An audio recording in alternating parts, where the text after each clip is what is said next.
Oh, what's up, people? ഇന്ന് നമുക്ക് 14th of മാർച്ചിലത്തെ ഇമ്പോർട്ടൻറ്റ് ന്യൂസ് ഇൻ ഹിന്ദു ഒന്ന് അനലൈസ് ചെയ്യാം from UPSC and especially from UPSC and state PSC perspective. Okay, so all are welcome for this session.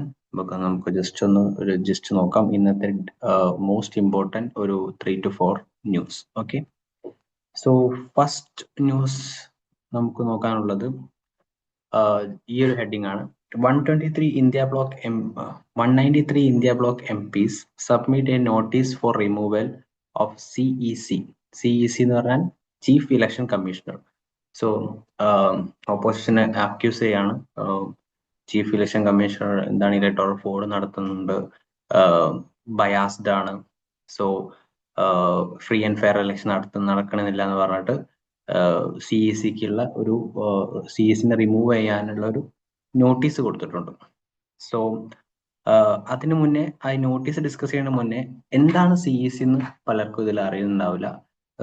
ചിലൊരു starting of preparation സ്റ്റേജിലായിരിക്കും. അപ്പോൾ നമുക്ക് just നോക്കാം എന്താണ് election commission. Okay, ഇതിനെ election കമ്മീഷന്റെ official വെബ്സൈറ്റിൽ നിന്ന് എടുത്ത അവരുടെ ഡാറ്റയാണ്, അവരുടെ എന്താണെന്ന് പറയുന്നത് അവരുടെ ആണ്, അവരുടെ ഒഫീഷ്യൽ സൈറ്റിൽ നിന്ന് എടുത്താണ്. So election commission of India is an autonomous constitutional authority responsible for administering union and state election process in India. The body administers election of Lok Sabha, Rajya Sabha, state legislative assembly in India and office of the president and vice president in the country. എന്ന് പറഞ്ഞാൽ election commission ഒരു autonomous constitution ബോഡിയാണ്.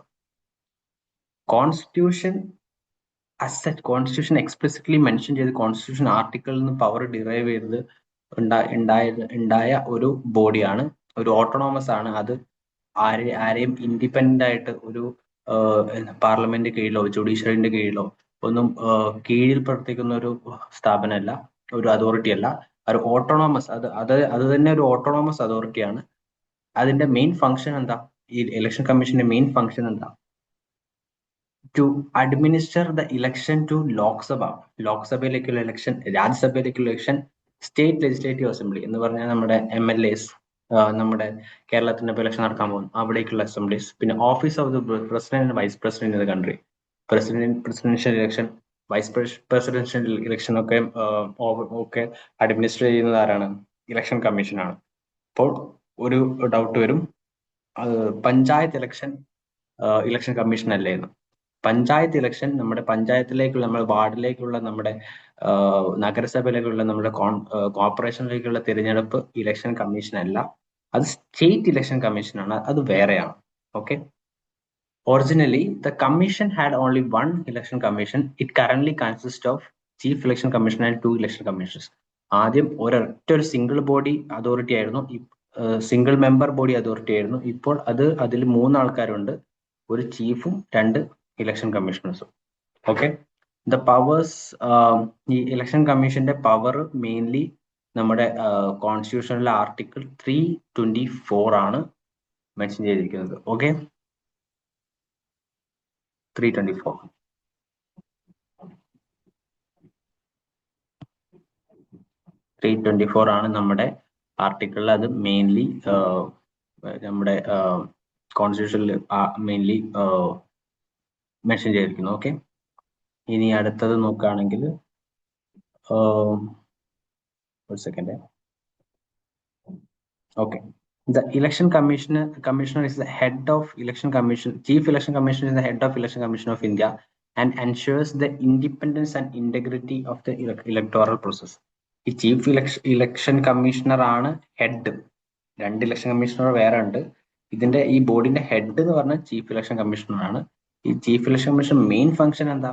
ബാക്കിയുള്ളവരുടെ function same തന്നെയാണ്. ഒരു main function independent and free and fair election, ഒരു തരത്തിലുള്ള bias, ഒരു തരത്തിലുള്ള കള്ളവും ഇല്ലാതെ നല്ല സത്യസന്ധമായിട്ട് തിരഞ്ഞെടുപ്പ് നടത്തുക എന്നുള്ള ഒരു ഫംഗ്ഷനാണ് ഈ ഫംഗ്ഷനാണ് ചീഫ് ഇലക്ഷൻ കമ്മീഷണറുടെ ഒരു മെയിൻ ഫംഗ്ഷൻ എന്ന് പറഞ്ഞാൽ. Okay, chief election commissioner and chief election commissioner and other election commissioners are appointed by president of India. പ്രസിഡന്റ് ഓഫ് ഇന്ത്യ ആണ് ആരെ അപ്പോയിന്റ് ചെയ്യുന്നത്? ചീഫ് ഇലക്ഷൻ കമ്മീഷണറും അത് ഇലക്ഷൻ കമ്മീഷണറും അപ്പോയിന്റ് ചെയ്യണത് അണ്ടർ ആർട്ടിക്കിൾ 324. ഞാൻ നേരത്തെ പറഞ്ഞു 324 ആണ് ഇലക്ഷൻ കമ്മീഷൻസിന്റെ മെയിൻ പവേഴ്സ് ഒക്കെ മെൻഷൻ ചെയ്യുന്ന ആർട്ടിക്കിൾ. ഓക്കെ, സോ പ്രസിഡന്റ് ആണ് അപ്പോയിന്റ് ചെയ്യുന്നു പറഞ്ഞു. പ്രസിഡന്റ് ഡയറക്ട്ലി ഒരാളെ പോയി ചൂസ് ചെയ്യല്ല. പ്രസിഡന്റിന് നമ്മുടെ പ്രൈം മിനിസ്റ്റർ ഒരു ഒരു മിനിസ്റ്റർ, പ്രൈം മിനിസ്റ്റർ ചൂസ് ചെയ്യുന്ന വേറൊരു മിനിസ്റ്റർ, പിന്നെ ലീഡർ ഓഫ് ഒപ്പോസിഷൻ, ഇവര് മൂന്നും ഡിസ്കസ് ചെയ്തിട്ട് ഒരാളെ പ്രസിഡന്റിന് പറഞ്ഞു കൊടുക്കും. പ്രസിഡന്റ് അയാളെ അപ്പോയിന്റ് ചെയ്യും. അങ്ങനെയാണ് റീസെന്റ് ആയിട്ടുള്ള ആക്ട് വെച്ചിട്ടുള്ള പ്രൊസീജിയർ. ഓക്കെ, ഇത് പണി മാറാം. നമ്മുടെ കറണ്ട് അഫയേഴ്സ് ഇനി ഭാവിയിൽ വേണമെങ്കിൽ പറയാം. ലൈക്ക് ഇത് മുന്നേ ഈ മിനിസ്റ്ററിന് പകരം ഒരു ചീഫ് ജസ്റ്റിസ് ഓഫ് ഇന്ത്യ ആയിരുന്നു. പിന്നെ അത് മാറി. അങ്ങനെ മാറ്റങ്ങൾ വരാം. സോ ഇപ്പൊ നിലവില് പ്രൈം മിനിസ്റ്റർ, ഒരു minister and leader of opposition ഇത് കൂടി ചേർന്ന ഒരു കൊളീജിയമാണ് ആരെ തെരഞ്ഞെടുക്കുന്നത്? പ്രസിഡന്റിന് ഒരു പേര് പറയും. ആ പേരാണ് പ്രസിഡന്റ് ഇലക്ഷൻ കമ്മീഷനായിട്ട് നിയമിക്കുന്നത്. ഓക്കെ, സോ എന്താണ് ഇലക്ഷൻ കമ്മീഷന്റെ ഫങ്ഷൻ? നമുക്ക് നോക്കാം. മെയിൻലി കുറെ ഫങ്ഷൻസ് ഉണ്ട്. അതായത് നമുക്ക് കാറ്റഗറൈസ് ചെയ്യുകയാണെങ്കിൽ ഒന്ന് അഡ്മിനിസ്ട്രേറ്റീവ് പവർ ആയിട്ട് പറയാം, അഡ്വൈസറി പവർ ആയിട്ട് പറയാം, ക്വാസി ജുഡീഷ്യൽ പവർ ആയിട്ട് പറയാം, റെഗുലേറ്ററി ആൻഡ് ഡിസിപ്ലിനറി പവർ. അങ്ങനെ 5 തരത്തിലുള്ള പവർ ഉണ്ട്. അഡ്മിനിസ്ട്രേറ്റീവ് പവർ എന്ന് പറഞ്ഞാൽ ഇലക്ഷൻ എന്താണ് യൂഷ്വലി നമ്മൾ ഇലക്ഷൻ കമ്മീഷൻ എന്താണ് ഇപ്പൊ കേരളത്തിന്റെയും ആസാം, തമിഴ്നാട്, ബംഗാൾ ഇവിടത്തെയൊക്കെ ഇലക്ഷൻ ഒരുമിച്ചിട്ട് നോട്ടിഫിക്കേഷൻ ഇറക്കാൻ പോകണം. March 15 ഇറക്കും എന്നാണ് പറയുന്നത്. അപ്പം ഇവര് നോട്ടിഫിക്കേഷൻ ഇറക്കുന്നു, അതിനുള്ള അറേഞ്ച്മെന്റ് ചെയ്യുന്നു, പോളിംഗ് സ്റ്റാഫിനെ നിയമിക്കുന്നു. ഇന്നത്തെ കാര്യങ്ങളൊക്കെ എന്താണ് അവിടെ അഡ്മിനിസ്ട്രേറ്റീവ് പവർ ആയിട്ട് മാറ്റും, അഡ്മിനിസ്ട്രേറ്റീവ് പവർ ആയിട്ട് പറയും.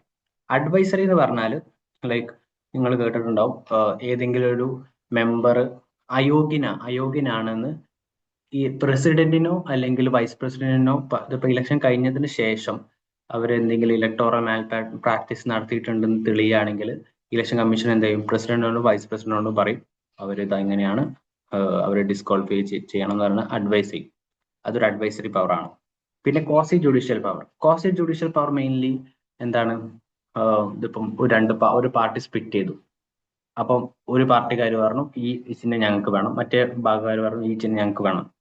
അപ്പം ഇവര് തമ്മിലുള്ള ഡിസ്പ്യൂട്ട് ഒക്കെ സോൾവ് ചെയ്യണത് ഇലക്ഷൻ കമ്മീഷനാണ്. ഇപ്പൊ റീസെന്റ് നമ്മുടെ കേരള കോൺഗ്രസിന്റെ ഒക്കെ ഇങ്ങനത്തെ ഒരു ഇഷ്യൂ ഉണ്ടായിരുന്നു, ഈ 2 ഇല ചിഹ്നം ഇങ്ങനെയൊക്കെ പറഞ്ഞ് നിങ്ങൾ കേട്ടിട്ടുണ്ടാവും. ഓക്കെ, പിന്നെ റെഗുലേറ്ററി പവർ, ഇലക്ഷൻ പ്രഖ്യാപിച്ചു കഴിഞ്ഞാൽ എന്താണ് ഒരു മോഡൽ കോഡ് ഓഫ് കണ്ടക്ട് ഇറക്കും. അത് മോണിറ്റർ ചെയ്യാം. പിന്നെ ഇലക്ഷനിൽ എക്സ്പെൻഡിച്ചർ, ഈ ഓരോ സ്ഥാനാർത്ഥികൾ കൂടുതൽ പൈസ ചെലവാക്കാതിരിക്കണൊക്കെ നോക്കണതൊക്കെ ആരാണ്? ഇലക്ഷൻ കമ്മീഷനാണ്. പിന്നെ ഡിസിപ്ലിനറി പവർ, ഈ ഇലക്ഷന്റെ സമയത്ത് ഏതെങ്കിലും ഒരു ഉദ്യോഗസ്ഥൻ എന്തെങ്കിലും ഒരു മാൽ പ്രാക്ടീസ് കാണിച്ചിട്ടുണ്ടെങ്കിൽ അവരെ സസ്പെൻഡ് ചെയ്യാനോ ഡിസ്മിസ് ചെയ്യാനോ ഉള്ള പവർ ആർക്കുണ്ട്? ഇലക്ഷൻ കമ്മീഷനുണ്ട്. ഓക്കെ, നമ്മുടെ മെയിൻ ഭാഗത്തേക്ക് വരാം. റിമൂവൽ, അതാണ് ന്യൂസിൽ ഉണ്ടായിരുന്നത്. റിമൂവൽ പെട്ടെന്ന് എടുത്തിട്ട് നമുക്ക് ചീഫ് ഇലക്ഷൻ കമ്മീഷണർ പെട്ടെന്ന് എടുത്തുകൊണ്ട് ഒഴിവാക്കാൻ പറ്റില്ല. ബിക്കോസ് അദ്ദേഹം ഒരു വളരെ റെസ്പെക്റ്റഡ് ചെയറിലിരിക്കുന്ന ആളാണ്. ഭയങ്കര എന്താണ് ഒരു സെക്യൂരിറ്റി വേണ്ട ഒരു ചെയറാണ്. തോന്നിയ പോലെ എടുത്ത് ഒഴിവാക്കാൻ പറ്റിയൊരു ചെയർ ആണെങ്കിൽ അവിടെ ഇരിക്കുന്ന ആൾക്ക് എന്താണ് ഫ്രീ ആൻഡ് ഫെയർ ഇലക്ഷൻ, ഈ ഗവൺമെന്റിന് നേരിട്ടിട്ട് ഗവൺമെന്റിലൊക്കെ ചിലപ്പോൾ ഗവൺമെന്റ് പ്രൈം മിനിസ്റ്ററിനൊക്കെ ചിലപ്പം എന്താണ് ഡിസിപ്ലിനറി ആക്ഷൻ ഒക്കെ ചെയ്യേണ്ടി വരും. അപ്പം പവർ വേണം. ആ പവർ അനുസരിച്ച് ചെയറിന് സെക്യൂരിറ്റി ഇല്ലെങ്കിൽ അതിൽ കാര്യമില്ല. സോ റിമൂവൽ കുറച്ച് ടൈറ്റ് ആണ്, തോന്നിയ പോലെ റിമൂവ് ചെയ്യാൻ പറ്റില്ല. സുപ്രീം കോടതി ജഡ്ജിനെ നമ്മൾ എങ്ങനെയാണോ റിമൂവ് ചെയ്യാൻ പറ്റുക അതേ ഒരു രീതിയിൽ മാത്രമേ എന്താണ് ചീഫ് ഇലക്ഷൻ കമ്മീഷൻ നമുക്ക് റിമൂവ് ചെയ്യാൻ പറ്റുള്ളൂ. അതിന്റെ ഗ്രൗണ്ട് പറഞ്ഞാൽ 2 ഗ്രൗണ്ടാണ് മെൻഷൻ ചെയ്തിരിക്കുന്നത്: പ്രൂവ്ഡ് മിസ്ബിഹേവിയർ ആൻഡ് ഇൻകപ്പാസിറ്റി. ഈ 2 ഗ്രൗണ്ടിൽ മാത്രമേ നമുക്ക് ചീഫ് ഇലക്ഷൻ കമ്മീഷൻ നമുക്ക് ഒഴിവാക്കാൻ പറ്റുള്ളൂ, അല്ലാതെ വേറെ ഗ്രൗണ്ട് വെച്ചിട്ട് ഒഴിവാക്കാൻ പറ്റില്ല. ഇതിനൊരു സ്റ്റെപ്പ് ഉണ്ട്. ഞാൻ നേരത്തെ പറഞ്ഞു, ജുഡീഷ്യറിയിലെ സുപ്രീം കോടതി ജഡ്ജിനെ ഒഴിവാക്കുന്ന പോലെയാണ് CS-നെ ഒഴിവാക്കുക. അപ്പോൾ ആദ്യം നമ്മുടെ ലോക്സഭയിലോ ലോക്സഭയിലാണെങ്കിൽ ഒരു 100 MP ഒപ്പിട്ട ഒരു കത്ത് സ്പീക്കർക്കോ അല്ലെങ്കിൽ രാജ്യസഭയിലാണ് ഒരു 50 MP ഒപ്പിട്ട ഒരു കത്ത് അവിടുത്തെ വൈസ് ചെയർമാനോ കൊടുത്ത് അയാള് ഇത് സ്പീക്കറോ അല്ലെങ്കിൽ വൈസ് ചെയർമാനോ ഇത് അഡ്മിറ്റ് ചെയ്ത് എന്ത് ചെയ്യും, അഡ്മിറ്റ് ചെയ്ത് ഒരു എൻക്വയറി കമ്മിറ്റി ഉണ്ടാകും. ഒരു സുപ്രീം കോർട്ട്, ഹൈക്കോർട്ട്, സുപ്രീം കോടതി ജഡ്ജ്, ഹൈക്കോടതി ജഡ്ജ്, ചീഫ് ജസ്റ്റിസ്, ഇങ്ങനെ പറഞ്ഞൊരു ഒരു 3 മെമ്പർ കമ്മിറ്റി ഉണ്ടാക്കും. ഈ കമ്മിറ്റി ഇയാൾക്കെതിരെയുള്ള ചാർജസ് എന്ത് ചെയ്യും, അന്വേഷിക്കും. എന്നിട്ട് അത് ലോക്സഭയ്ക്കോ രാജ്യസഭയ്ക്കോ റിപ്പോർട്ട് കൊടുക്കും. ആ റിപ്പോർട്ടിന്റെ ബേസിൽ വോട്ടിനിടും. ആ വോട്ടിൽ സ്പെഷ്യൽ മെജോറിറ്റി കിട്ടിയാൽ മാത്രമേ ഈ പാർലമെന്റിന് എന്ത് ചെയ്യാൻ പറ്റുള്ളൂ, ഇംപീച്ച്മെന്റ് മോഷൻ പ്രസിഡന്റ് അയക്കാൻ പറ്റും. ആ പ്രസിഡന്റ് അയച്ചു കഴിഞ്ഞാൽ പ്രസിഡന്റ് ഒപ്പിട്ടാൽ എന്തായി, ആ ചീഫ് ഇലക്ഷൻ കമ്മീഷണർ പിന്നെ അവിടെ ഇരിക്കാൻ പറ്റില്ല. അപ്പൊ ഇത്രയും കഠിനമായ സ്റ്റെപ്സ് കഴിഞ്ഞാലേ എന്താണ് ഒരാൾ റിമൂവ് ചെയ്യാൻ പറ്റുള്ളൂ. സോ ആ സെക്യൂരിറ്റി കൊടുത്തത് എന്താണ്, അത്രയും പവറുള്ള പൊസിഷനാണ്.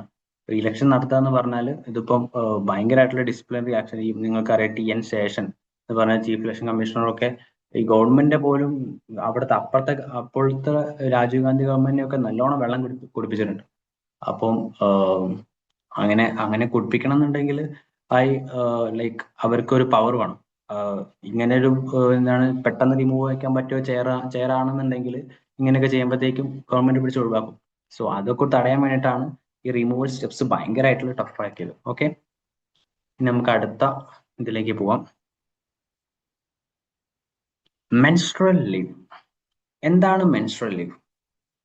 മെൻസ്ട്രൽ ലീവ് എന്ന് പറഞ്ഞാൽ നമുക്കറിയാം, സ്ത്രീകൾക്ക് ആ മാസത്തിൽ ഒരിക്കൽ നടക്കുന്ന ഒരു സംഭവമാണ് മെൻസ്ട്രുവേഷൻ. അപ്പൊ മെൻസ്ട്രുവേഷൻ പീരീഡിൽ സ്ത്രീകൾ ശാരീരികമായിട്ടുള്ള വേദനകള്, മാനസികമായിട്ടുള്ള വേദനകളൊക്കെ അനുഭവിക്കുന്നുണ്ട്. അപ്പോൾ ഇത് ഈ സമയത്ത് അവർക്ക് ഒരു പെയ്ഡ് ലീവ്, നമുക്കറിയാം കമ്പനികൾ വർക്ക് ചെയ്തവർക്ക് അറിയാം, മാസത്തിൽ ഒരിക്കൽ നമുക്കൊരു പെയ്ഡ് ലീവ് ഉണ്ടാവും, അല്ലെങ്കിൽ കൊല്ലത്തിൽ 10 ദിവസം നമുക്ക് പെയ്ഡ് ലീവ് ഉണ്ടാവും. എന്നുവെച്ചാൽ നമുക്ക് ലീവ് എടുക്കാം. ആ ലീവ് എടുത്താലും ആ പൈസ നമുക്ക് ലീവ് എടുത്ത ദിവസത്തെ പൈസ നമുക്ക് കിട്ടും, നമുക്ക് വേജ് നമുക്ക് കറക്റ്റ് കിട്ടും. അങ്ങനെ സ്ത്രീകൾക്ക് വേണ്ടിയിട്ട് അവരുടെ മെൻസ്ട്രുവേഷൻ ടൈമിൽ അവർക്ക് ബുദ്ധിമുട്ടുള്ള ആ ടൈമിൽ 1-2 ലീവ് എടുക്കാൻ, പെയ്ഡ് ലീവ് എടുക്കാനുള്ള ഒരു സ്കീമാണ് പെയ്ഡ് മെൻസ്ട്രുവൽ ലീവ്. ഓക്കെ, ഇതില് ഒരു ഡിബേറ്റ് ഉണ്ട്. ഇത് വേണമെന്ന് പറയണവരുണ്ട്, വേണ്ടാന്ന് പറയണവരുണ്ട്. ഇതൊക്കെ ഇത് പക്ഷെ ഇതൊരു ഹോട്ട് ടോപ്പിക് ആണ്, എപ്പോഴും നടന്നുകൊണ്ടിരിക്കുന്ന സാധനമാണ്, ഡിബേറ്റ് ആണ്.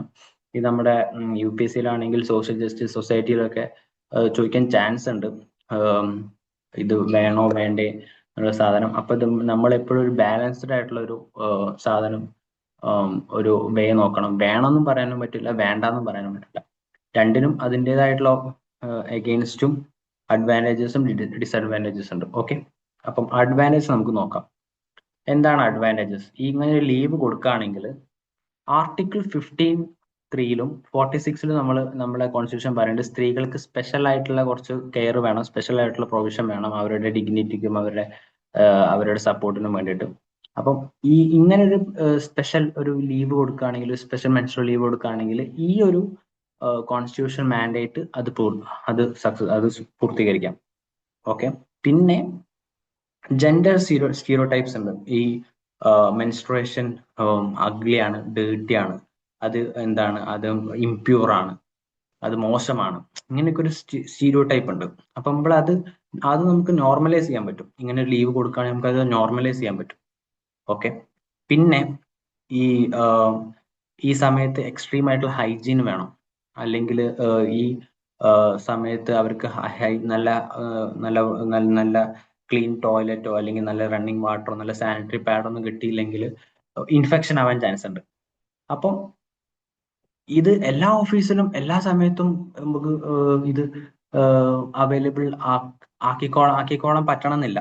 അപ്പം ആ സമയത്ത് ലീവ് കൊടുക്കുകയാണെങ്കിൽ വീട്ടിൽ നിന്ന് അവർക്ക് നല്ല അവരുടെ കംഫർട്ടിൽ നല്ല ക്ലീൻ ടോയ്ലറ്റും നല്ല റണ്ണിങ് വാട്ടറും നല്ല സാനിറ്ററി പാഡും ഒക്കെ കിട്ടും. ഓക്കെ, അപ്പം ഇതെന്ത് ചെയ്യാം, ഫീമെയിൽസിലെ ഐ ഇഷ്യൂ നമുക്ക് മാറ്റാൻ പറ്റും. ഓക്കെ, പിന്നെ ഉള്ളത് എന്താണ്, ഇൻക്രീസ് ഇൻ പ്രൊഡക്ടിവിറ്റി.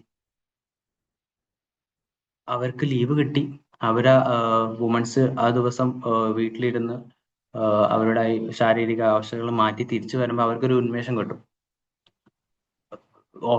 ഓഫീസിൽ ലൈക്ക് ആ സമയത്ത് അവർ ഓഫീസിൽ ചടഞ്ഞുകൂടി ഇരിക്കൂല. അവര് നല്ലോണം എക്സ്ട്രോവേർട്ടായിട്ട് നല്ല ഇരുന്ന് പണിയെടുക്കും. ആ ഒരു അഡ്വാൻറ്റേജസും എന്തുകൊണ്ടുണ്ട്?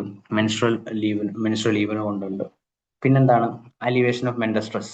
ആ സമയത്ത് അവർക്ക് ഒരു ശാരീരികമായിട്ടും മാനസികമായിട്ടും ബുദ്ധിമുട്ടുണ്ടാവും. അപ്പം വെറുതെ ഓഫീസിൽ ഇരുന്ന് പണിയെടുക്കുന്ന സമയത്ത് മാനസികമായിട്ടുള്ള സ്ട്രെസ് വെറുതെ വരുന്ന സ്ട്രെസ് അവർക്ക് ഒഴിവാക്കാൻ പറ്റും. വർക്ക് ഫ്രം ഹോം ആക്കുകയാണെങ്കിൽ, അല്ലെങ്കിൽ പെയ്ഡ് ലീവ് ആക്കുകയാണെങ്കിൽ. ഓക്കെ, ഇതൊക്കെയാണ് അഡ്വാൻറ്റേജസ്. പക്ഷെ അതേപോലെ ഡിസഡ്വാൻറ്റേജസും ഈ ഒരു മെൻസ്ട്രൽ ലീവിനുണ്ട്. നിങ്ങൾ തന്നെ ആലോചിച്ച് നോക്കൂ. നിങ്ങളൊരു എന്താണ്, ഒരു പക്ക ബിസിനസ്മാൻ ആണ്. നിങ്ങൾക്കൊരു 10 മെയിൽ മെമ്പേഴ്സും ഉണ്ട്, 10 ഫീമെയിൽ സ്റ്റാഫ്സും ഉണ്ട്. 10 മെയിൽ സ്റ്റാഫും ഉണ്ട്, 10 ഫീമെയിൽ സ്റ്റാഫും ഉണ്ട്. മെയിൽ സ്റ്റാഫിന് നിങ്ങൾക്ക് എന്താണ്, ആഴ്ചയിൽ അവർക്ക് മാസം 4 സൺഡേ ലീവ് കൊടുക്കാം. സ്ത്രീകൾക്ക് മാസം 4 സൺഡേ ലീവ് കൊടുക്കണം. പോരാത്തതിന് ഓരോരുത്തർക്ക് ഓരോ ലീവ് എക്സ്ട്രാ കൊടുക്കും വേണം. അതിന്റെ പൈസ നമ്മൾ പേ ചെയ്യാൻ വേണം. അപ്പം ഒരു കണ്ണിങ് ആയിട്ടുള്ള ഒരു പ്രോപ്പർ ബിസിനസ്മാൻ ആരെ ഹയർ ചെയ്യും? ചെയ്യില്ല. വുമൻസിനെ ഹയർ ചെയ്യില്ല. ബിക്കോസ് അത് എക്സ്ട്രാ ഒരു ബേർഡൻ ആയിട്ട് അവർ കാണും. മെയിൽസിനെ അവർ കൂടുതൽ ഹയർ ചെയ്യും. അപ്പൊ എന്ത് ചെയ്യും?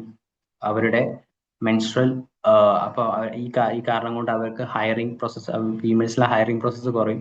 അത് അവരെ ഭയങ്കരമായിട്ട് എന്താണ്, അവരുടെ വർക്കിലേക്കുള്ള എൻട്രി തടയും. പിന്നെന്താണ്? Non availment of leaves due to shame. എന്താണ്? നമ്മളങ്ങനെ ഒരു വുമൺ അങ്ങനെ ലീവ് എടുക്കുമ്പോൾ അങ്ങനെ എന്താണ്, ഒരു കൾച്ചറൽ ടാബ്, അതൊരു മോശമാണ്. അത് എന്താണ്, അങ്ങനെ ഒരു ഷെയിം, ഒരു ഗിൽറ്റ് ഫീൽ വരും. അപ്പൊ ആരും ഈ ലീവ് എടുക്കില്ല. റീസെന്റ് ഒരു ഡാറ്റ നോക്കുകയാണെങ്കിൽ ജപ്പാനിൽ ഈ മെൻസ്ട്രൽ ലീവിൽ കൊടുത്തിട്ട് പോലും only 0.9% of women in the work force are availing the menstrual leaves. അതെന്താണ്, ഒരു കൾച്ചർ ടാബ്, ഒരു ഷെയിം, ഒരു ഗിൽറ്റ് ഉള്ളതുകൊണ്ടാണ് അത് നമ്മൾ അവൈൽ ചെയ്യാത്തത്. പിന്നെ ഞാൻ പറഞ്ഞു എന്താണ്, ഈ എംപ്ലോയേഴ്സ് അവരെ പണിക്കെടുക്കില്ല. പിന്നെ ഒന്നുള്ളത്, ഒരു സ്റ്റീരിയോ ടൈപ്പ് ഉണ്ട്. ഫീമെയിൽസ് എപ്പോഴും മെയിൽസിനെ വെച്ച് നോക്കുമ്പോൾ കുറച്ച് താഴെയാണ്, കുറച്ച് വീക്കറാണ്. ആ ഒരു സ്റ്റീരിയോ ടൈപ്പ് എന്ത് ചെയ്യും? ഇതൊരു ഒന്നും കൂടി റീഇൻഫോഴ്സ് ചെയ്യും. ബിക്കോസ് എന്താണ്, നമ്മൾ അവർക്ക് എക്സ്ട്രാ ലീവ് കൊടുക്കാം. അവരുടെ ഒരു ബയോളജിക്കൽ കാര്യത്തിന് വേണ്ടി അവർക്ക് എക്സ്ട്രാ ലീവ് കൊടുക്കുക. അതെന്ന് പറഞ്ഞിട്ടുണ്ടെങ്കിൽ എക്സിസ്റ്റിംഗ് ആയിട്ടുള്ള ഒരു സ്റ്റീരിയോ ടൈപ്പ് എന്താണ്, ഫീമെയിൽ ഓൾറെഡി വീക്കാണ്. അത് കൂടുതൽ അതെന്ത് ചെയ്യും? റീഇൻഫോഴ്സ് ചെയ്യണം. അങ്ങനെ കുറെ എത്ര നമ്മൾ പോസിറ്റീവ് പഠിച്ചോ അതേപോലെ ഇതിന് നെഗറ്റീവ്സും ഉണ്ട്. അപ്പം ഇതിന് ബോത്ത് ഒരു കോയിൻസിന്റെ ഹെഡ് ആൻഡ് ടെയിൽ എന്ന് പറയുന്ന പോലെ ബോത്ത് പോസിറ്റീവും ബോത്ത് നെഗറ്റീവും ഉണ്ട്. അപ്പൊ നമ്മൾ എപ്പോഴും ഇങ്ങനത്തെ ഒരു ക്വസ്റ്റ്യൻ വരുമ്പോൾ ഇത് മെൻസ്ട്രൽ ലീവ് നല്ലതാണോ എന്ന് പറയുമ്പോൾ നല്ലതാണ് അല്ലെങ്കിൽ നല്ലതല്ല എന്ന് പറയും. ഒരു ബയാസുള്ള സാധനം എടുക്കാൻ പറ്റില്ല. പോസിറ്റീവും ഉണ്ട് നെഗറ്റീവും ഉണ്ട്. സോ നമുക്ക് ഒരു ബാലൻസ്ഡ് അപ്രോച്ച് ആയിരിക്കണം എപ്പോഴും എടുക്കേണ്ടത്. ഓക്കെ, പിന്നെയുള്ള എന്താണ്, കുറച്ചധികം നെഗറ്റീവ്സ് ഉണ്ട്. Like critics all the belief that menstruation is not a handicap that warrants special leave. എന്താണ്? അതൊരു ഹാൻഡിക്യാപ്പ് അല്ല, അതൊരു ഇഷ്യൂ അല്ല. ആൾക്കാർ പറയണത് അതൊരു ഇഷ്യൂ അല്ല. അത് പക്ക ഒരു ഫീമെയിൽസിൻ്റെ ബയോളജിക്കൽ തിങ് ആണ്. അതൊരു ഇഷ്യൂ ആയിട്ട്, അതൊരു ഹാൻഡിക്യാപ്പ്, ഒരു വൈകല്യമല്ല ഒരു എക്സ്ട്രാ ലീവ് കൊടുക്കാനുള്ള സാധനം. അത് ലെജിറ്റിമേറ്റ് ആണ്. അതിന് സപ്പോർട്ട് ചെയ്യുന്നവരുണ്ടാവും, സപ്പോർട്ട് ചെയ്യാത്തവരും ഉണ്ടാവും. ഡിപ്പെൻസ്. ബട്ട് നമ്മളെപ്പോഴും ഒരു ബാലൻസ്ഡ് സാധനം എടുക്കേണ്ടത്, പോസിറ്റീവും നെഗറ്റീവും നോക്കണം. ഓക്കെ, പിന്നെന്താണ്, ലൈക്ക് ഞാൻ നേരത്തെ പറഞ്ഞു എന്താണ്, നമ്മുടെ എംപ്ലോയർ കൂടുതൽ മെയിൽ ഫോഴ്സിന് എടുക്കും, ഫീമെയിൽ ഫോഴ്സിന് എടുക്കില്ല. കാരണം അത് എക്സ്ട്രാ കോസ്റ്റ് ആണ് അങ്ങനെ ലീവ് കൊടുക്കുകയാണെങ്കിൽ. അപ്പൊ അത് ഓൾറെഡി എക്സിസ്റ്റിംഗ് ആയിട്ടുള്ള ജെൻഡർ ഗ്യാപ്പ് വേജസ് പിന്നെയും വർദ്ധിക്കും. ലൈക്ക് ഫീമെയിൽസിന് ഒരു 600 രൂപ കൊടുക്കണം, മെയിൽസിന് 600 രൂപ കൊടുക്കണം. ഈ പെയ്ഡ് ലീവ് ഉണ്ടെങ്കിൽ ഫീമെയിലിന് ഒരു 500 റുപ്പീസ് 400 റുപ്പീസേ കൊടുക്കുള്ളൂ. കാരണം അത് മേക്കപ്പ് ചെയ്യണം. മന്ത്ലി ഒരു ലീവ് എക്സ്ട്രാ വരുന്നുണ്ടല്ലോ, അത് മേക്കപ്പ് ചെയ്യണമെങ്കിൽ കുറച്ചും കൂടി പൈസ കുറയ്ക്കും. ഓക്കെ, അതൊക്കെയാണ് നെഗറ്റീവ്സ്. അപ്പം നമ്മളെപ്പോഴും പോസിറ്റീവ് ചെയ്ത നെഗറ്റീവ് ആയതുകൊണ്ട് ബാലൻസ്ഡ് ആയിട്ടുള്ള ഒരു കൺക്ലൂഷൻ എഴുതിയിട്ട് ഇങ്ങനത്തെ ക്വസ്റ്റ്യൻസ് നമ്മൾ തീർക്കുക. അല്ലാതെ നമ്മൾ ബയാസ്ഡ് ആയിട്ടുള്ള സ്റ്റാൻഡ് എടുക്കരുത്. പറ്റുകയാണെങ്കിൽ പുറത്തുള്ള കൺട്രീസ് ഇതുപോലെ സക്സസ്ഫുൾ ആയി ചെയ്തിട്ടുണ്ടെങ്കിൽ അവരുടെ എക്സാമ്പിളും കൊണ്ടുവരികയാണെങ്കിൽ കുറച്ചൊരു വാല്യൂ അഡിഷൻ ആണ്. സ്പെയിൻ ഉണ്ട്, അങ്ങനെ കുറച്ച് കൺട്രീസ്. സ്പെയിന് ഓൾറെഡി ഇപ്പം ചെയ്തു. അങ്ങനെ കുറച്ച് കൺട്രീസ് ഉണ്ട്. കൺട്രീസിന്റെ പേരും നിങ്ങൾ കൺക്ലൂഷൻ കൊണ്ടുവരികയാണെങ്കിൽ എക്സ്ട്രാ വാല്യൂ അഡിഷൻ ആയിട്ട് എടുക്കാൻ പറ്റും. ഓക്കെ. പിന്നെ അടുത്തത് urbanisation. Parliamentary panel seeks committee on urban infrastructure. നിങ്ങൾക്കറിയാം, സിറ്റീസ് എന്ന് പറഞ്ഞാൽ എൻജിൻസ് ഓഫ് ഗ്രോത്ത് എന്നാണ് നമ്മുടെ നീതി ആയോഗ് പറഞ്ഞത്. ഓൾമോസ്റ്റ് നമ്മുടെ GDP-യുടെ ഒരു മോർ ദാൻ ഹാഫ് എന്ന് പറയാൻ പറ്റും. ഹാഫ് വരുന്നത് എവിടെ നിന്നാണ്? സിറ്റീസ് നിന്നാണ്. കൂടുതൽ വർക്ക് എവിടെ നിന്നാണ് നടക്കുന്നത്? കൂടുതൽ പ്രൊഡക്റ്റീവ് ആയിട്ടുള്ള വർക്ക്, കൂടുതലായി ടെക്നോളജിക്കൽ സാധനമൊക്കെ എവിടെയാണ് നടക്കുന്നത്? അർബനൈസേഷൻ ആണ്. അപ്പം അർബൻ സ്ഥലത്ത് നിന്നാണ്. അപ്പം എന്താണ്, അർബൻ അർബൻ ഏരിയാസ് ആണ് കൂടുതൽ കോൺട്രിബ്യൂട്ട് ചെയ്യുന്നത്. അപ്പൊ അർബനിൽ കൂടുതൽ ഫോക്കസ് ചെയ്യണം.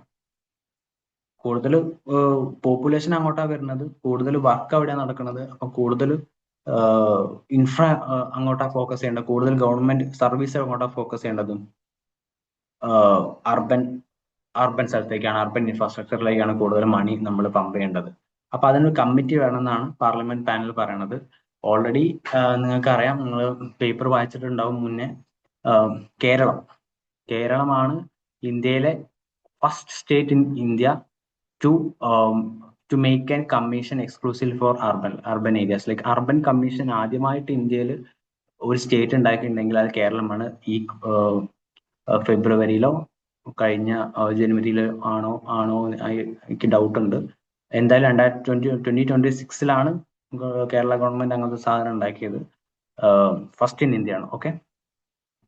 സോ നമ്മുടെ ഇതിൽ മെയിൻ UPSC പർസൂട്ടിൽ നോക്കുകയാണെങ്കിൽ അർബനൈസേഷൻ ആണ് നമ്മുടെ സിലബസിൽ തന്നിട്ടുണ്ട്. അപ്പൊ അർബനൈസേഷൻ പറഞ്ഞാൽ എന്താ കൺസെപ്റ്റ്? അർബനൈസേഷൻ പറഞ്ഞാൽ റൂറൽ ഏരിയാസ് നിന്ന് അർബൻ ഏരിയാസിലേക്ക് എന്ന് വെച്ചിട്ടുണ്ടെങ്കിൽ വില്ലേജ് ഏരിയ നിന്ന് ടൗണിലേക്ക്. നമ്മൾ ഇപ്പോ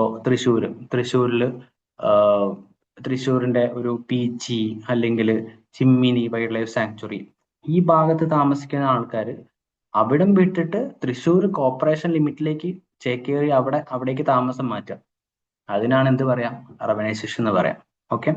Urbanization, projections indicate that urban population will rise to 5.2 billion by 2030.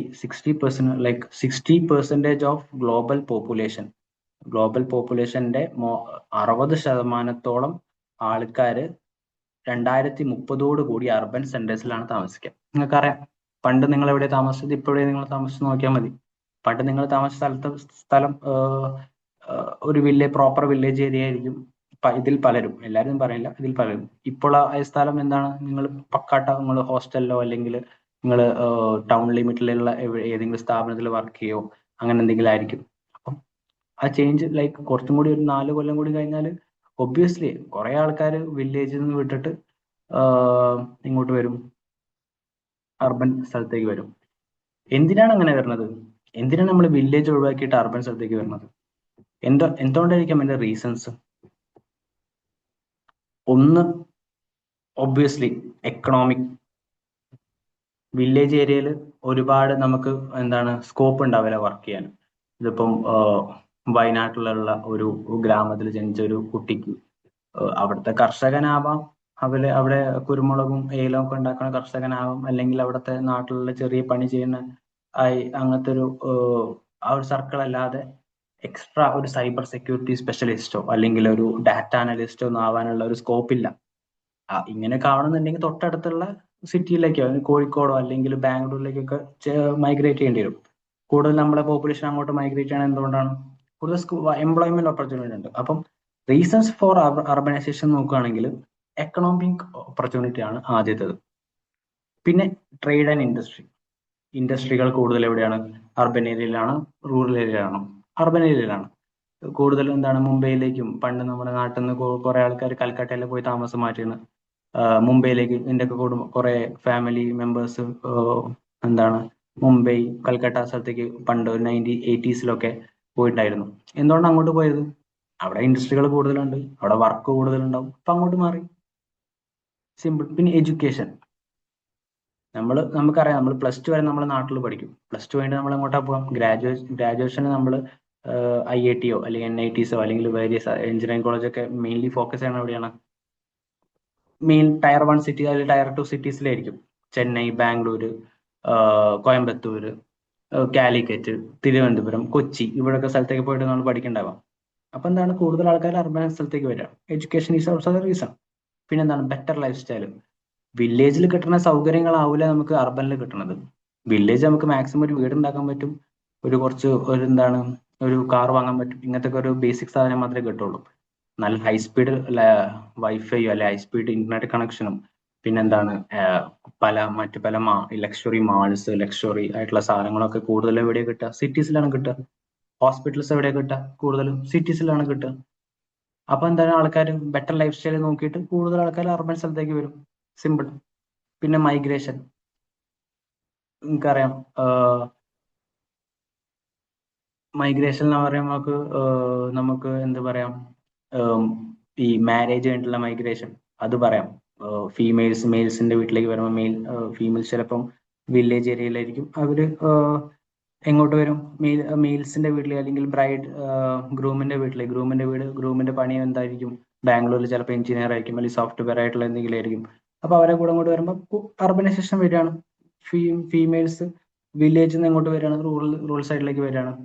അതുപോലെ പിന്നെ മൈഗ്രേഷൻ, മറ്റേ നമ്മുടെ ഇന്റർസ്റ്റേറ്റ് മൈഗ്രന്റ് ലേബേഴ്സ് ഉണ്ടല്ലോ, ഇവരൊക്കെ എവിടെ നിന്നാണ്?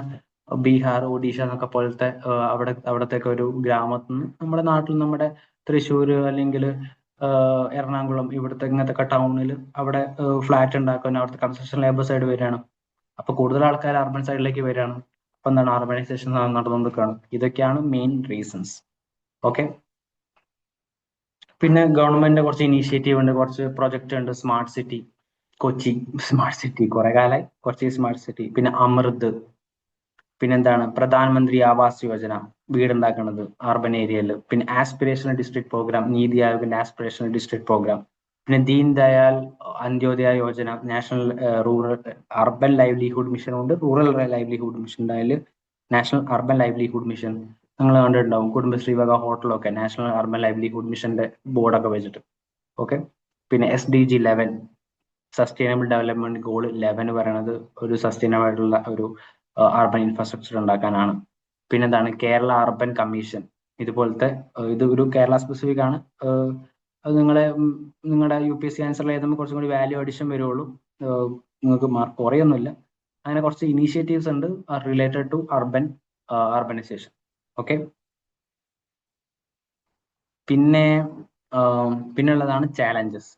എന്തായിരിക്കും ചാലഞ്ചസ്? അർബനൈസേഷന്റെ ചാലഞ്ചസ് എന്തായിരിക്കും? എൻവിറോൺമെന്റ് റിലേറ്റഡ് ചാലഞ്ചസ് ആണ് ഫസ്റ്റ് വരിക. നിങ്ങൾക്കറിയാം, വില്ലേജിൽ നമ്മൾ ക്ലീൻ വാട്ടർ, നല്ല എയർ, നല്ല ഫുഡ്, ഇതൊക്കെ ആസ്വദിച്ച് നമ്മൾ എവിടേക്ക് വരുമ്പോൾ, അർബൻ സ്ഥലത്തേക്ക് വരുമ്പോൾ എന്തായിരിക്കും നമുക്ക് കിട്ടുന്നത്? പൊല്യൂട്ടഡ് എയർ, എപ്പോഴും ഫ്ലഡ്, വെള്ളം കിട്ടില്ല. പിന്നെ ഇങ്ങനത്തെ കുറെ ഇഷ്യൂസ്. എക്സാമ്പിൾ നോക്കുകയാണെങ്കിൽ കഴിഞ്ഞ കൊല്ലം ബാംഗ്ലൂർ ഉണ്ടായ ഡ്രൗട്ട്, വെള്ളം കിട്ടിയില്ല. അവിടെ പല ആൾക്കും കമ്പനി വരെ അടച്ചുപൂട്ടി, പല IT കമ്പനി ലേ ഓഫ് ചെയ്ത്. ചെന്നൈ ഫ്ലഡ്. പിന്നെ ഡൽഹിയിലുള്ള എയർ പൊല്യൂഷൻ. ഇതൊക്കെ എന്താണ്? Environmental related challenges. കൂടുതലും ടോക്സിസിറ്റി, കൂടുതൽ ടോക്സിക് ഗ്യാസ്, ഇതൊക്കെ എവിടെയാണ്? കൂടുതൽ അർബൻ സ്ഥലത്താണ്. ഓക്കെ. പിന്നെ inadequate urban housing and slum proliferation എന്ന് പറഞ്ഞാൽ സ്ലംസ്, ഗെറ്റോവൈസേഷൻ നമ്മൾ പറയും. കൂടുതൽ ആൾക്കാർ വരുമ്പം താമസിക്കുന്ന സ്ഥലങ്ങൾ ഉണ്ടാവില്ല. ഒരു റൂറൽ സൈഡിൽ നമുക്കറിയാം, ഒരു ഏക്കറിൽ ചിലപ്പം 1-2 വീടുണ്ട്. പക്ഷെ അർബനിൽ ഒരു ഏക്കറിൽ 1000 വീട്, 2000 വീടൊക്കെ, കുറെ ഫ്ലാറ്റ്സ് ഉണ്ടാവും. അപ്പം കൂടുതൽ തിങ്ങിപ്പാർക്കാണ്. അപ്പം കൂടുതൽ ചെറിയ സ്ഥലത്ത് തിങ്ങിപ്പാർക്കുമ്പോൾ പ്രോപ്പർ അഡിക്വേറ്റ് ഹൗസിംഗ് ഉണ്ടാവില്ല. അപ്പൊ എന്താ ചെയ്യും? അവിടെ സ്ലംസ് ഉണ്ടാവും, ചേരികൾ ഉണ്ടാവും. ഒട്ടുമിക്ക ഇന്ത്യയിലുള്ള എല്ലാ നഗരങ്ങളും ചേരികളുണ്ട്. എസ്പെഷ്യലി ധാരാവി, നമുക്കറിയാം മുംബൈയിൽ എത്രയോ ചേരികളുണ്ട്, മെയിൻലി ധാരാവി. ഓക്കെ. പിന്നെ traffic congestion and mobility challenges. Bangalore താമസിച്ച ഒരാൾക്കറിയാം അവിടുത്തെ ട്രാഫിക് എങ്ങനെയാണ്. നമ്മൾ എയർപോർട്ടിൽ നിന്ന് ബാംഗ്ലൂരിന്റെ സെന്ററായ ബ്രിഗേഡ് റോഡിലേക്ക് വരുമ്പോൾ തന്നെ ഉള്ള ആ ടൈം കൊണ്ട് നമുക്ക് വേണമെങ്കിൽ ബാംഗ്ലൂരിൽ നിന്ന് ചെന്നൈ വരെ ഫ്ലൈറ്റിന് പോകാൻ പറ്റും, ബാംഗ്ലൂരിൽ നിന്ന് ഹൈദരാബാദിലേക്ക് പോകാൻ പറ്റും. അത്രയും ടൈം എടുക്കുന്നുണ്ട്, അത്രയും ട്രാഫിക് കൺജഷൻ ആണ്. ഓക്കെ, അത്രയും വണ്ടികളുണ്ട്, അത്രയും വലിയ റോഡില്ല, പബ്ലിക് ട്രാൻസ്പോർട്ട് ഫെസിലിറ്റീസ് ഇല്ല. ഓക്കെ, പിന്നെന്താണ് വേസ്റ്റ് മാനേജ്മെന്റ് ആൻഡ് എപ്പിഡമിക്സ്. നിങ്ങൾക്കറിയാം, നിങ്ങൾ ഏത് നാട്ടിൽ പോയാലും, ഇന്ത്യയിലുള്ള ഏത് ഒട്ടുമിക്ക ഏത് ടൗണിൽ പോയാലും നിങ്ങൾ കാണാം വേസ്റ്റ് അവിടെ ഇവിടെയും കിടക്കണത്. ഈ വേസ്റ്റിൽ നായ കടിച്ച് ഓരോ നായ്ക്കള്, ചെന്നായ്ക്കള്, പിന്നെന്താണ് പൂച്ച, ഇങ്ങനത്തെ ഒക്കെ, പിന്നെ അത് മറ്റേ അണുക്കള്, ഇതൊക്കെ ഭയങ്കര കൊതു ഇതൊക്കെ എന്താണ് ഡ്രെയിനേജിൽ കെട്ടിക്കിടക്കണ വെള്ളത്തിലൊരു കൊതുകള്, ഇൻസെക്ട്, ഈച്ച, ഇതൊക്കെ ഉണ്ടാക്കണ അസുഖങ്ങള്. നിങ്ങൾക്കറിയാം, ഒരു മഴ പെയ്താൽ നമ്മുടെ നാട്ടിൽ ചിക്കൻ ഗുനിയ, മലേറിയ ഇതൊക്കെയാണ്. അപ്പം എന്താണ്, വേസ്റ്റ് മാനേജ്മെന്റ് ഇല്ല, പ്രോപ്പർ വേസ്റ്റ് മാനേജ്മെന്റ് ഇല്ല. ആ വേസ്റ്റ് മാനേജ്മെന്റ് ഇല്ലാത്തതുകൊണ്ട് എന്താണ് എപ്പിഡമിക്സ് വരുന്നു. പിന്നെ അഡ്വക്കേറ്റ് പബ്ലിക് ഇൻഫ്രാസ്ട്രക്ചർ. നിങ്ങൾ നോക്കൂ, പ്രോപ്പർ വീതിയുള്ള റോഡ് ഉണ്ടോ നമ്മുടെ ഏതെങ്കിലും സിറ്റിയിലും? ഇല്ല. പ്രോപ്പർ ട്രാൻസ്പോർട്ടേഷൻ സിസ്റ്റം ഉണ്ടോ? എപ്പോഴും പ്രോപ്പർ ആയിട്ടുള്ള ബസ് ഉണ്ടോ? ഈ ബസ്സസ് ആയാലും ഓട്ടോറിക്ഷ ആയാലും അധികം ഒന്നും ഇല്ല. കമ്പയർ ടു ഒരു യൂറോപ്യൻ സിറ്റി വെച്ച് നോക്കുകയാണെങ്കിൽ. Other eastern city, Dhaka, Pakistan എന്നൊക്കെ വെച്ച് നോക്കുകയാണെങ്കിൽ നമ്മൾ ഫാർ ബെറ്റർ ആണ്. ബട്ട് പ്രോപ്പർ ആയിട്ടുള്ള ഒരു വെസ്റ്റേൺ ടൗൺഷിപ്പ് ഒക്കെ വെച്ച് നോക്കുകയാണെങ്കിൽ അഡിക്വേറ്റ് പബ്ലിക് ഇൻഫ്രാസ്ട്രക്ചർ ഇല്ല, ഒരു പ്രോപ്പർ ഡ്രെയിനേജ് ഫെസിലിറ്റി ഇല്ല. ഒരു മഴ പെയ്താൽ നമ്മുടെ നാട്ടിലെ ഏത് നാടാണെങ്കിലും വെള്ളം, ഏത് അർബൻ സെന്റർ ആണെങ്കിൽ വെള്ളം കയറുന്നുണ്ട്. ഓക്കെ, എന്തൊക്കെയാണ് ചാലഞ്ചസ്? ഇനി ഇതിന്റെ വേ ഫോർവേഡ് എന്തൊക്കെയാണ്? ഇതിന്റെ സൊല്യൂഷൻസ്, ഇതിന്റെ ഓരോ ചാലഞ്ചസിന്റെ ഓരോ സൊല്യൂഷൻസ് എങ്ങനെയാണ്? സ്പോഞ്ച് സിറ്റി കൺസെപ്റ്റ് എന്ന് വെച്ചിട്ടുണ്ടെങ്കിൽ, ഒരു മഴ പെയ്താൽ അപ്പം വെള്ളം കയറുന്ന രീതിയിൽ നിന്ന് നമ്മൾ സ്പോഞ്ച് സിറ്റി കൺസെപ്റ്റ് എന്ന് പറഞ്ഞാൽ, എത്ര മഴ പെയ്താലും അതിനൊക്കെ നമ്മൾ ഓരോ മെത്തേഡ്, ഓരോ പ്രോപ്പർ ഡ്രെയിനേജ് ചാനൽ കൊടുത്ത് ഓരോ വെറ്റ്ലാൻഡിലേക്ക് നമ്മളായി വെള്ളത്തിനെ ചാനൽ ചെയ്ത് വിട്ട്, അങ്ങനെ ഓരോ ഇങ്ങനെ വെള്ളം പൊന്താത്ത രീതിയിൽ എത്ര മഴ പെയ്താലും എന്താണ് നമ്മുടെ അർബൻ സ്ഥലത്ത് ഫ്ലഡ് വരാത്ത രീതിയിൽ നമ്മൾ നമ്മുടെ അർബൻ സെന്റേഴ്സിനെ റീഇമാജിൻ ചെയ്യാം. റീസെന്റ് ദുബായിൽ ഒരു ഫ്ലഡ് ഉണ്ടായി. അതിനുശേഷം അവിടുത്തെ റൂളേഴ്സ് പറഞ്ഞു ഇനി ദുബായിൽ ഫ്ലഡ് ഉണ്ടാവില്ല എന്ന്. അവർ സ്പോഞ്ച് സിറ്റി കൺസെപ്റ്റ് ഉപയോഗിച്ചിട്ട് പ്രോപ്പർ ഡ്രെയിനേജ് ചാനൽ ഉണ്ടാക്കിയിട്ടുള്ള സംഭവങ്ങൾ ചെയ്തുകൊണ്ടിരിക്കുകയാണ്. ഇനി അവിടെ ഉണ്ടാവില്ല എന്നാണ് അവർ പറഞ്ഞത്. നമുക്ക് നോക്കാം. ഓക്കെ, പിന്നെ distributed waste to energy and decentralise waste management. Decentralise ചെയ്യാം. ഓരോ വാർഡിൽ ഓരോ ആൾക്കാരൊക്കെ ചുമതലപ്പെടുത്തിയിട്ട് അവിടുത്തെ വേസ്റ്റ് ഒക്കെ ഒരു ഡീസെൻട്രലൈസ് ചെയ്ത്, ലൈക്ക് ഒരു പെർട്ടിക്കുലർ സ്റ്റേറ്റ് ഗവൺമെന്റ് ഡയറക്റ്റ് ചെയ്യാതെ സ്റ്റേറ്റ് ഗവൺമെന്റ് പവർ നാട്ടിലുള്ള തൃശ്ശൂർ കോർപ്പറേഷൻ കൊടുക്കുക. തൃശ്ശൂർ കോർപ്പറേഷൻ എന്ത് ചെയ്യുക, ഓരോ വാർഡത്തെ ഓരോ വാർഡ് കോർപ്പറേഷൻ കൗൺസിലേഴ്സ് ഉണ്ടാവുമല്ലോ, അവർക്ക് കൊടുക്കുക. അപ്പോൾ ഇവർ അങ്ങനെ പവർ ഡെലിഗേറ്റ് ചെയ്തിട്ട് ഡീസെൻട്രലൈസ്ഡ് ആയിട്ടുള്ള വേസ്റ്റ് മാനേജ്മെന്റ് സിസ്റ്റം ഉണ്ടാക്കുക. ഓക്കെ, അതും പബ്ലിക് പ്രൈവറ്റ് പാർട്ണർഷിപ്പിൽ, കുടുംബശ്രീയൊക്കെ പോലെ കുടുംബശ്രീ ആയിട്ട് ഗവൺമെന്റ് ടൈപ്പ് ചെയ്തിട്ട് അങ്ങനെ പബ്ലിക് പ്രൈവറ്റ് പാർട്ണർഷിപ്പിൽ ചെയ്യാം.